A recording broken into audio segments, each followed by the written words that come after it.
Hi friend, मेरा नाम निखिलेश कुमार पांडे। जैसे कि आप सभी छात्र जानते हैं कि मैं रेगुलर लाइव आता हूं और लाइव के माध्यम से जो भी आपके डाउट होता है एक एक करके दूर करता हूं। तो बेटा आज हम लोग पढ़ेंगे एनसीईआरटी पैटर्न कक्षा 9 प्रश्नावली 2.1। आज हम लोग लाइव के माध्यम से प्रश्नावली 2.1 के सभी सवालों को एक एक करके सॉल्व करेंगे। तो आइए देखा जाए प्रश्नावली 2.1 का पहला सवाल क्या कर रहा है। मैं आप सभी छात्रों से कहूंगा बेटा आप अपने ध्यान को केंद्रित कर लें, क्योंकि आज मैं लाइव के माध्यम से प्रश्नावली 2.1 के सभी सवालों को सॉल्व कराऊंगा। जी हाँ, आपने सही सुना। आज हम लोग लाइव के माध्यम से प्रश्नावली 2.1 के सभी सवालों को सॉल्व करेंगे। तो मैं आप सभी छात्रों से कहूंगा कि बेटा आप कॉपी कलम लेकर बैठ जाएं, ठीक है। आइए देखा जाए पहला सवाल क्या कह रहा है। बेटा पहला सवाल कह रहा है पहला सवाल कह रहा है कि निम्नलिखित व्यंजकों में कौन कौन से एक चरमी बहुपद है और कौन कौन से एक चरमी बहुपद नहीं है, कारण के साथ आपको उत्तर देना है। यानी सवाल में कह रहा है कि छांटिए कौन कौन से एक चरमी बहुपद है और कौन कौन से एक चरमी बहुपद नहीं है, कारण के साथ उत्तर देना है। तो आइए देखिए पहला सवाल क्या कह रहा है। पहला सवाल है आपका 4x²। सवाल है पहला 4x² माइनस का 3x प्लस का 7 है। पहला सवाल है। सभी छात्र ध्यान से देखेंगे बेटा। यहाँ पे देखिए बहुपद की जांच करने का एक तरीका बता दे रहा हूँ। सभी छात्र ध्यान से सुनेंगे तभी जांच कर पाएंगे कि वह बहुपद है कि नहीं है। देख लेना बेटा, बहुपद की जांच करने का तरीका मैं बता दे रहा हूँ। बेटा अगर x y z यानी चर के ऊपर कोई पूर्ण संख्या है, अगर चर के ऊपर कोई पूर्ण संख्या है तो वह हमारी बहुपद है। अगर चर के ऊपर कोई पूर्ण संख्या नहीं है तो वो बहुपद नहीं है। याद रखिएगा, चर के ऊपर अगर पूर्ण संख्या है तो बहुपद है, चर के ऊपर अगर पूर्ण संख्या नहीं है तो बहुपद नहीं है। तो आइए जांच किया जाए। देखिए x चर का यह एक बहुपद है। यानी अब आप कहेंगे सर आपको कैसे पता चला। मैं कंसेप्ट बता रहा हूं, आप ध्यान से सुनिए। ध्यान से देखिए, यहाँ पे x है और x के ऊपर 2 है। आप बताइए 2 पूर्ण संख्या है कि नहीं है? है। 2 हमारी क्या है? पूर्ण संख्या है। फिर देखिए फिर यहाँ पर भी x है और इस x पे कुछ नहीं है तो क्या मानेंगे? 1 मानेंगे। और 1 भी हमारी क्या होती है? पूर्ण संख्या होती है। तो आपको लिखना है यह, आप लिखेंगे यह x चरमी, यह x चरमी बहुपद है। बस इतना ही आपको लिखना है कि यह x चरमी क्या है जी? बहुपद है। चलिए सभी छात्र नोट कर ले बेटा, यह x चरमी बहुपद है। यही आपका आंसर आया पहले का। आइए देखिए पहले का दूसरा सवाल क्या कह रहा है। आइए देखा जाए पहले का दूसरा सवाल क्या है। पहले का जो दूसरा सवाल है वो दिया है y² प्लस रूट में यानी करड़ी में दे दिया है 2। सभी छात्र देखिए अभी हमने नियम बताया। क्या बताया बेटा? बहुपद की जांच करने का x y z यानी जो चर होते हैं, चर के ऊपर पूर्ण संख्या होनी चाहिए।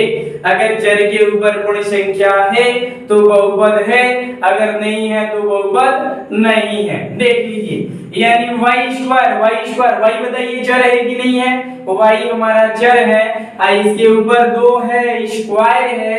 तो स्क्वायर क्या होता है? 2 क्या होगा? पूर्ण संख्या है। तो आप लिखेंगे यह, लिखना है यह y चर में, यह y चर में क्या है जी? बहुपद है। याद रखना यह y चर में क्या है? बहुपद है। y चर में क्या है? बहुपद है। मेरे साथ नोट करते चलो, अगर कहीं कोई डाउट हो तो पूछ लेना। यह y चर में बहुपद है। तीसरा सवाल देख लीजिए सभी छात्र। तीसरा क्या है?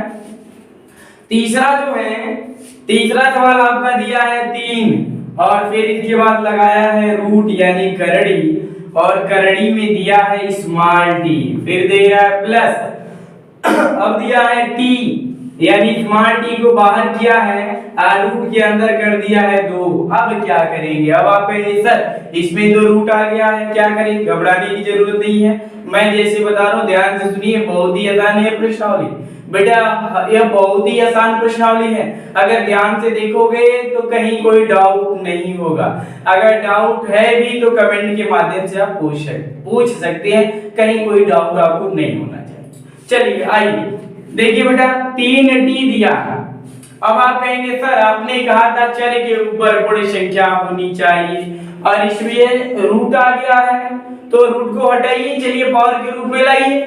यहाँ पे देखिए मैं लिख दे रहा हूँ 3 और स्मॉल टी और इस रूट को हटाएंगे तो क्या आएगा, ये 1/2 आएगा। यानी ये इधर देखो, सभी छात्र कंसेप्ट देखें, सभी छात्र देखें बेटा, अगर रूट का ऐसे सिंबल हो और यह सिंबल जब हटता है जिसे हम हिंदी में वर्गमूल कहते हैं, तो यह वर्गमूल का सिंबल जब हटता है तो क्या आता है, 1/2 आता है। अगर कहीं 1/2 है और इसको जब आप हटाएंगे तो किसका सिंबल आएगा मेरे भाई, वर्गमूल का सिंबल आएगा। मैं आप सभी छात्रों से कहूंगा कि इस कंसेप्ट को अच्छे से आप ध्यान से देख लें और साथ में उतार भी लें, नोट भी कर लें, ठीक है। तो यहाँ पे देखिए रूट था, मैंने रूट हटाया और टी के ऊपर पावर में क्या लगाया, 1/2 लगा दिया और फिर प्लस का सिंबल दीजिए, स्मॉल टी है बाबू रूट में 2 है, वैसे ही आप लिख लीजिए। आप देखकर बताइए टी पे पावर 1/2 क्या 1/2 पूर्ण संख्या है, आप बताएं क्या 1/2 पूर्ण संख्या है, नहीं है, तो आप लिखेंगे यह, आपको लिखना है यह एक बहुपद नहीं है। यह क्या है, एक बहुपद, यह एक बहुपद नहीं है। अब प्रश्न बना क्यों नहीं है, तो कारण लिख रहा हूं, घबराइए मत। यह एक बहुपद नहीं है क्योंकि क्या होगा मेरे भाई, क्योंकि याद रखना यह एक बहुपद नहीं है क्योंकि टी की स्मॉल टी की घात पूर्ण संख्या नहीं है, स्मॉल टी की घात पूर्ण संख्या नहीं है, ठीक है। अगर पूर्ण संख्या होती तो क्या होता, बहुपद हो जाता। याद रखिएगा, अगर टी की, याद रखना मेरे भाई, टी की घात अगर पूर्ण संख्या होती तो यह बहुपद होता, लेकिन टी पे पावर 1/2 यह पूर्ण संख्या नहीं है, इस वजह से यह बहुपद नहीं है। मैंने लिखा है यहाँ पे यह एक बहुपद नहीं है। देखिए यहाँ पे छूट रहा है, यह एक बहुपद और यहाँ पे आपको लगा लेना है नहीं, यह एक बहुपद लिख लीजिए, यह एक बहुपद नहीं है। यह एक बहुपद नहीं है क्योंकि t की घात पूर्ण संख्या नहीं है। अगर t की घात पूर्ण संख्या होती तो क्या होता, यह बहुपद होता। चलिए अगले नंबर पे देखिए, अगला नंबर क्या सवाल दिया है, सभी छात्र देखें।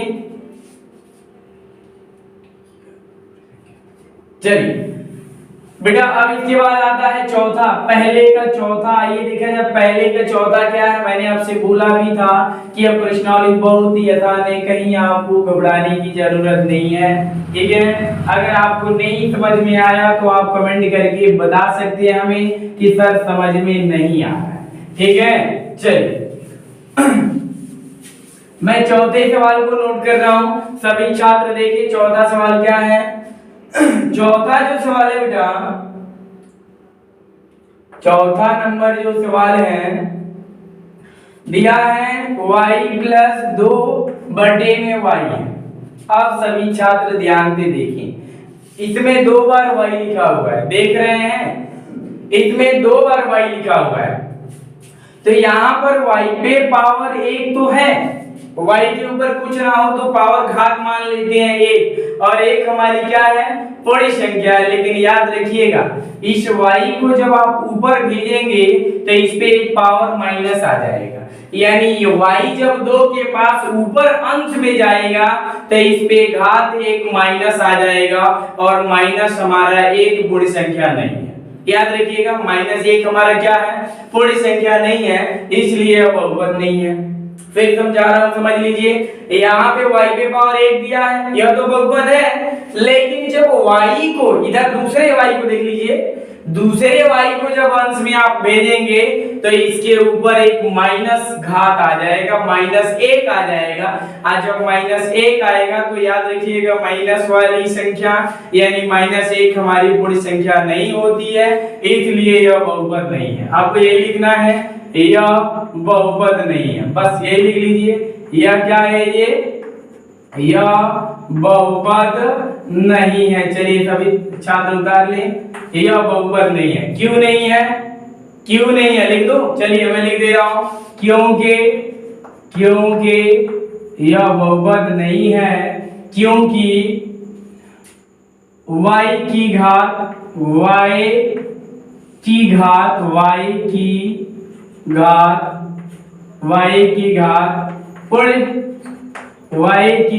पूर्ण संख्या नहीं है। y की घात पूर्ण संख्या, y की घात क्या है, पूर्ण संख्या नहीं है, ये याद रखिए। चलिए सभी छात्र पहले इसका स्क्रीनशॉट ले लें। अब देखिए 5वां नंबर जो सवाल दिया है, सभी छात्र देखिए 5वां नंबर क्या है। ठीक है, मैंने चौथे को सॉल्व करके बता दिया, यह बहुपद नहीं है क्योंकि y की घात पूर्ण संख्या नहीं है। यह बहुपद नहीं है क्योंकि y की घात पूर्ण संख्या नहीं है। 5वें नंबर पे दिया है, पहले का 5वां नंबर देखिए, कह रहा है कि x पे पावर 10 और फिर दिया है प्लस y पे पावर क्या है 3 है, अब प्लस स्मॉल t पे पावर दिया है 50। ठीक है, स्मॉल t पे पावर क्या दिया है 50 दिया है और पूछ रहा है कि यह एक चरमीय बहुपद है। नहीं, यह एक चरमीय बहुपद नहीं है, यह 3 चरमीय बहुपद है। देखिए सवाल दिया है x पे पावर 10, y पे पावर 3 और t पे पावर 50। पूछ रहा है कि क्या यह एक चरमीय बहुपद है। नहीं, आप लिखेंगे यह एक चरमीय बहुपद नहीं है,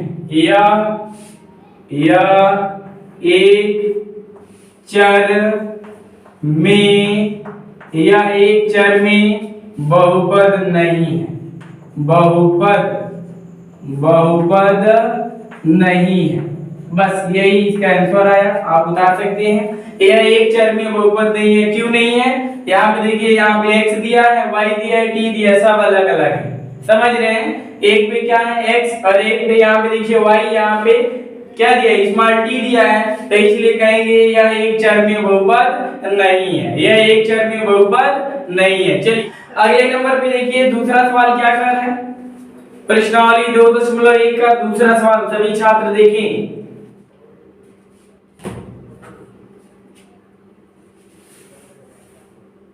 चलिए प्रश्नावली 2.1 का हम लोग पढ़ेंगे दूसरा सवाल। बेटा दूसरा सवाल भी जो है बहुत ही आसान है।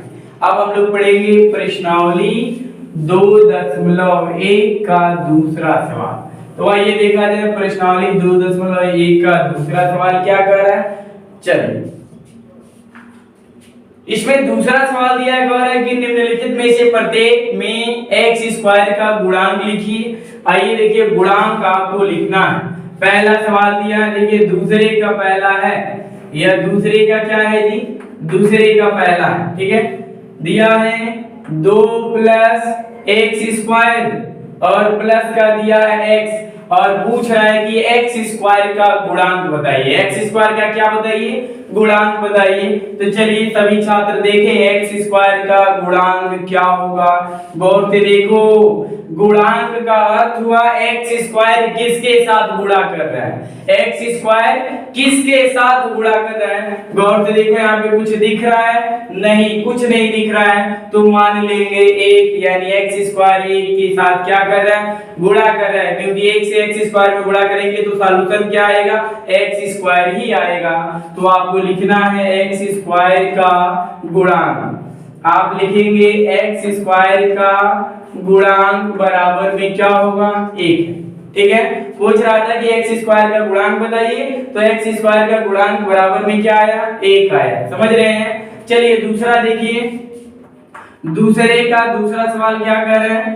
दूसरे का दूसरा सवाल दिया है 2 - x स्क्वायर और प्लस एक्स क्यू दिया है 2 माइनस एक्स स्क्वायर और प्लस का दिया है एक्स क्यू। सभी छात्र देखें तो इसमें आपको एक्स स्क्वायर का गुणांक निकालना है। गौर से देखिए आपको माइनस है, क्या है जी माइनस है, तो आप लिखेंगे एक्स स्क्वायर का गुणांक क्या होगा आप सभी छात्र बताएं, -1 होगा, क्योंकि एक्स स्क्वायर से -1 में गुणा करेंगे तो माइनस एक्स स्क्वायर आ जाएगा। केवल ये पूछ रहा है एक्स स्क्वायर का गुणांक, तो आप लिखेंगे एक्स स्क्वायर का गुणांक -1 क्या होगा जी -1 होगा। एक्स स्क्वायर का गुणांक बराबर -1। तीसरा सवाल सभी छात्र देखिए, दूसरे का तीसरा दिया है पाई/2 एक्स स्क्वायर और प्लस का दिया है एक्स। इसमें पूछ रहा है कि एक्स स्क्वायर का गुणांक बताइए। तो देखिए एक्स स्क्वायर किसके साथ गुणा कर रहा है, पाई/2 के साथ गुणा कर रहा है, तो आप लिखेंगे एक्स स्क्वायर का गुणांक, एक्स स्क्वायर का क्या गुणांक, ठीक है, एक्स स्क्वायर का गुणांक बराबर हो गया आपका पाई/2। यही आंसर आया, ठीक है। अगला देखिए चौथा जो सवाल दिया है, चौथा सवाल देखिए बेटा, दूसरे का जो चौथा सवाल है दिया है आपका रूट में 2 और रूट के बाहर दिया है x, रूट में 2 है और रूट के बाहर दिया है x और माइनस दिया है 1 और पूछ रहा है कि एक्स स्क्वायर का गुणांक बताइए। सभी छात्र देखें इसमें तो कहीं एक्स स्क्वायर दिख ही नहीं रहा है, आप देखकर बताएं क्या कहीं एक्स स्क्वायर दिख रहा है, नहीं दिख रहा है, तो आपको लिखना है एक्स स्क्वायर का गुणांक। जब नहीं दिख रहा है तो आप शून्य मान लीजिए, जो है ही नहीं तो उसकी चर्चा क्या करना है, तो आप लिख लीजिए एक्स स्क्वायर का गुणांक बराबर क्या होगा 0। एक्स स्क्वायर का गुणांक क्या होगा 0। चलिए सभी छात्रों से मैं कहूंगा बेटा आप सभी छात्र इसका स्क्रीनशॉट ले लें। चलिए अब हम लोग पढ़ेंगे तीसरा यानी प्रश्नावली 2.1 का तीसरा सवाल। आइए देखा जाए प्रश्नावली 2.1 का तीसरा सवाल क्या है।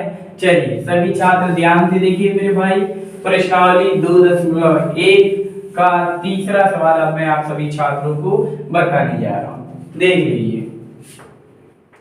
सबसे पहले देखिए तीसरा सवाल का क्या है, कह रहा है कि 35 घात के द्विपद, मेरे भाई कह रहे हैं 35 घात के द्विपद, क्या कह रहे हैं जी 35 घात के द्विपद, ठीक है। चलिए कह रहे हैं कि 35 घात के द्विपद और 100 घात के एक पदी, 100 घात के एक पदी, इधर देख लो 100 घात के एक पदी, 100 घात के क्या जी एक पदी। सभी छात्र देखिए फिर मैं आगे बढ़ा रहा हूं, कह रहा है 35 घात के द्विपद और 100 घात के एक पदी का एक एक उदाहरण दीजिए, यानी एक एक उदाहरण आपको देना है। सभी छात्र देखिए 35 घात के द्विपद, ठीक है, यानी अब देखिए करेंगे क्या, आप लिख लीजिए एक चर लिख लीजिए, x हमने लिख लिया और इसके ऊपर आप लगा दीजिए 35 और इसके साथ या तो आप कुछ जोड़ दीजिए या घटा दीजिए, वो 35 घात का द्विपद हो जाएगा। चलिए मैं जोड़ दे रहा हूं, यहाँ पे मैं 4 जोड़ दे रहा हूं, देखिए हमारा आंसर है, ठीक है। कितना उदाहरण कर रहा है, एक एक उदाहरण कर रहा है, क्या कर रहा है एक एक उदाहरण। मैं कुछ और उदाहरण बता दे रहा हूं, आपके कॉन्सेप्ट क्लियर हो जाएगा। मान लीजिए आप यहाँ पे y पे पावर 35 कर दीजिए और प्लस इसमें माइनस कर लीजिए, -6 घटा दीजिए, ये भी आपका 35 घात का द्विपद हो गया, यानी एक पद दो पद, गौर से देखिए ये द्विपद हो गया। फिर देखिए आप ऐसे भी कर सकते हैं, 2y पे पावर 35 कर लीजिए, ठीक है, और माइनस का 4 कर दीजिए, देखिए एक पद दो पद हो गया 35 घात का द्विपद। आप अपने मन से कोई भी उदाहरण बना सकते हैं। और कह रहा है कि 100 घात के एक पदी, यानी 100 घात का आपको एक पदी का उदाहरण देना है मेरे भाई, तो बेटा आप x लगाइए और पावर लगा दीजिए, 100 हो गया, ये 100 घात का एक पदी हो गया।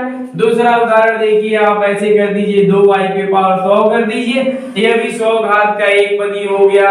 समझ में आ रहा है? आप ऐसे और भी उदाहरण बना सकते हैं, कहीं कोई दिक्कत नहीं होगा। समझ में आ रहा है? चलिए अब देखा जाए चौथा सवाल क्या कर रहा है। सभी छात्र देखिए चौथा सवाल क्या कर रहा है। प्रश्नावली 2.1 का चौथा सवाल। प्रश्नावली 2.1 का चौथा सवाल कर रहा है कि निम्नलिखित बहुपदों में से प्रत्येक बहुपद की घात बताइए। आपको घात बताना है, ठीक है। पहला देखिए चौथे का पहला सवाल क्या है, दिया है 5x⁻³ 5x⁻³ plus 4x² 4x² plus 7x, ठीक है। अब इसमें आपको घात बताना है।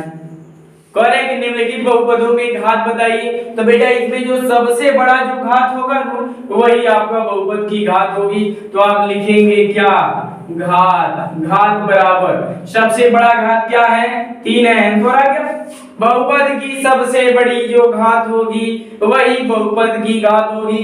तो बहुपद का सबसे बड़ा घात क्या है, 3 है, तो घात बराबर 3 लिख लीजिए, आंसर आपका आ गया। समझ में आ रहा है? चलिए आइए दूसरा सवाल देखिए। चौथे का दूसरा सवाल सभी छात्र देखिए। दूसरा सवाल क्या दिया है बेटा, दूसरा सवाल जो है आपका दिया है 4 y और पावर दे दिया है आपका 2 4 - y²। आप पूछ रहा है कि इस बहुपद की घात बताइए।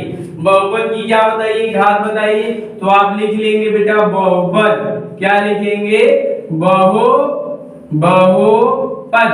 बहुपद की घात क्या होगा, गौर से देखिए सबसे बड़ी घात।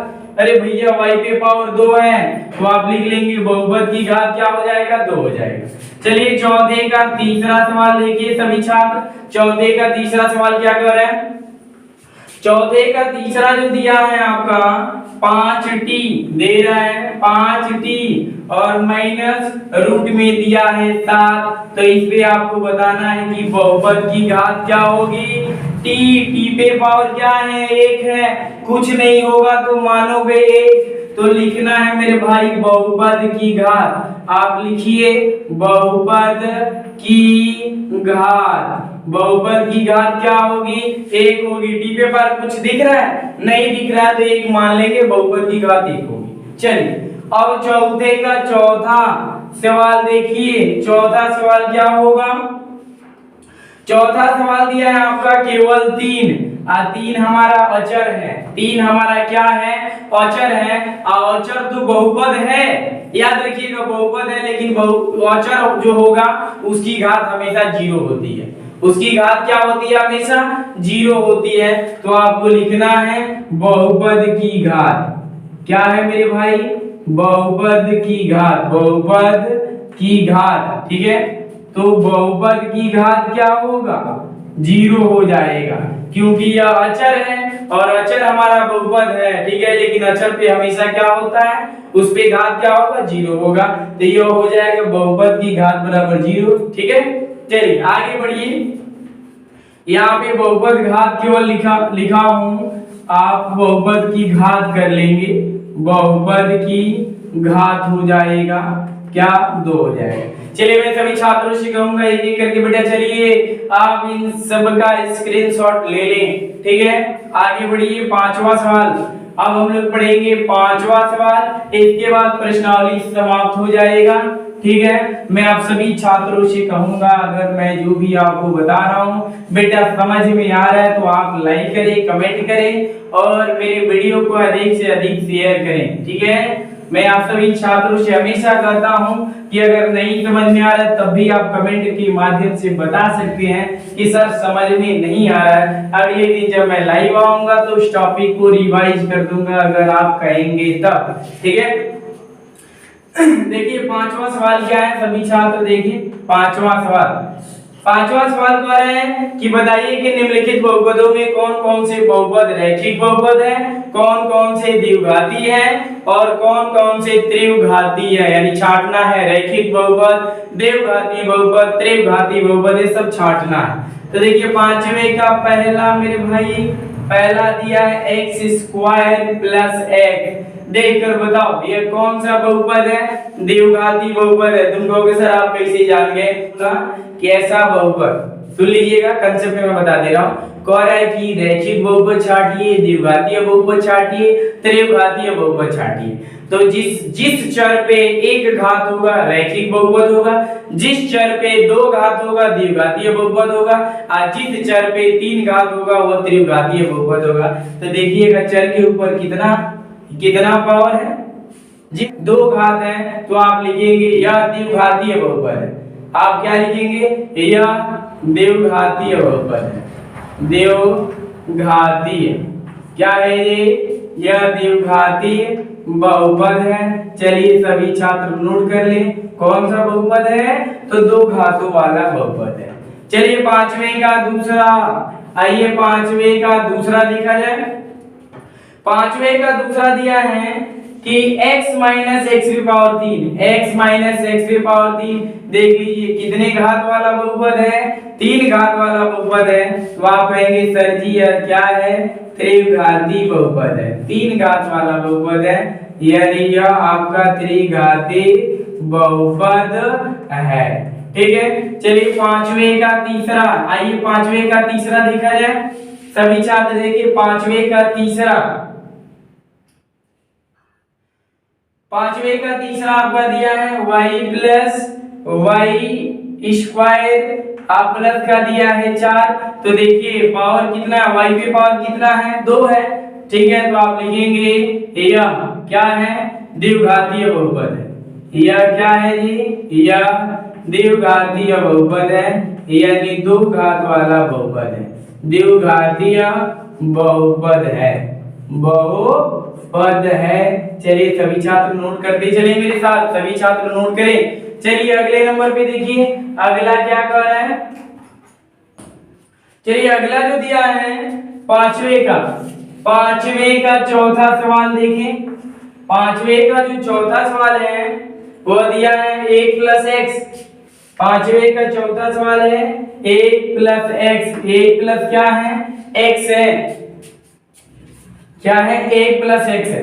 तो 1 प्लस एक्स है, देखिए एक्स पे पावर कितना पावर है, 1 है, तो लिखेंगे रैखिक बहुपद। ये कौन सा बहुपद है, रैखिक, कौन सा बहुपद है, रैखिक बहुपद। आपको लिख लेना है कि यह रैखिक बहुपद है। ठीक है, चलिए पांचवें का पांचवा देख लीजिए। पांचवें का जो पांचवा है 3t दिया है, यानी 3t है, तो यह क्या होगा, यह भी रैखिक बहुपद है, यानी t पे पावर 1 है। तो आप कहेंगे सर जी यह क्या है, रैखिक बहुपद है। एक घात वाले बहुपद को हम रैखिक बहुपद कहते हैं, तो यह हमारा रैखिक बहुपद है। चलिए पांचवें का छठवां देखिए। पांचवें का छठवां जो दिया है आपका, यह दिया है आर स्क्वायर। याद रखिएगा क्या दिया है, आर स्क्वायर, और यह हमारा क्या है, द्विघातीय बहुपद है। क्या है जी, द्विघातीय बहुपद है। याद रखिएगा द्विघातीय बहुपद है, यानी दो घात वाला बहुपद है। समझ रहे हैं। चलिए पांचवें का सातवां सवाल देखिए सभी छात्र। पांचवें का सातवां सवाल, ठीक है, सातवां सवाल दिया है 7x की पावर 3 दिया है, 7x की पावर 3, और बताना है कि यह कौन सा बहुपद है। तो क्या है, तीन घात वाला बहुपद है, तो आप लिखेंगे कि यह क्या है, ये त्रिघातीय बहुपद है, त्रिघातीय बहुपद है। याद रखना यह क्या है, त्रिघातीय बहुपद है। देखिए प्रश्नावली कंप्लीट हो गया। तीन घात वाले बहुपद को त्रिघातीय बहुपद कहते हैं, त्रिघातीय बहुपद कहते हैं। ठीक है, मैं आप सभी छात्रों से कहूंगा बेटा मैं जो भी आपको बताया हूं समझ में आया है तो आप लाइक करें, कमेंट करें और अपने मित्रों तक अधिक से अधिक इस वीडियो को शेयर करें। फिर मिलेंगे कल बेटा नए टॉपिक के साथ, घबराने की जरूरत नहीं है। कल हम लोग पढ़ेंगे बेटा प्रश्नावली 2.2, कक्षा 9 प्रश्नावली 2.2। लाइव में जुड़ने का समय आप सभी छात्रों को पता है 9 से 10 बजे तक। तो आप सभी छात्रों से मैं कहूंगा कि कल की लाइव में हम लोग पढ़ेंगे प्रश्नावली 2.2।